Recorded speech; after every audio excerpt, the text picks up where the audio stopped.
Suraxanıda dövlət qulluqçularının peşə bayramı qeyd edilib. Suraxanı rayon icra hakimiyyətinin təşkilatçılığı ilə 23 iyun dövlət qulluqçularının peşə bayramı qeyd edilib. Tədbirdə rayon icra hakimiyyəti başçısı Adil Əliyev, rayonun hüquq mühafizə orqanlarının rəhbərləri, rayon icra hakimiyyəti başçısının müavinləri, rayonun dövlət qulluqçuları iştirak ediblər. Rayon rəhbərliyi və Suraxanı rayonunda çalışan dövlət qulluqçuları əvvəlcə ümummilli lider Heydər Əliyev parkında Ucalan abidəsini ziyarət edərək abidə önünə gül dəstələri düzüblər. Daha sonra rayon icra hakimiyyətinin konferans zalında davam edən tədbirdə Ulu Öndər Heydər Əliyevin və şəhidlərin əziz xatirəsi bir dəqiqəlik sükutla yad edilib, dövlət himni səsləndirilib. Tədbiri giriş sözü ilə açan rayon icra hakimiyyətinin başçısı Adil Əliyev dövlət qulluqçularını peşə bayramı günü münasibətilə təbrik edərək ən xoş arzularını çatdırıb və fəaliyyətlərində uğurlar diləyib.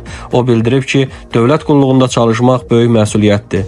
Hər bir dövlət qulluqçusu möhtərəm prezidentimizin etimadına layiq çalışmalı, dövləti təmsil etdiyini, vətəndaşların hüquqlarının qorunması üçün onların üzərinə böyük məsuliyyət düşdüyünü hiss etməlidir.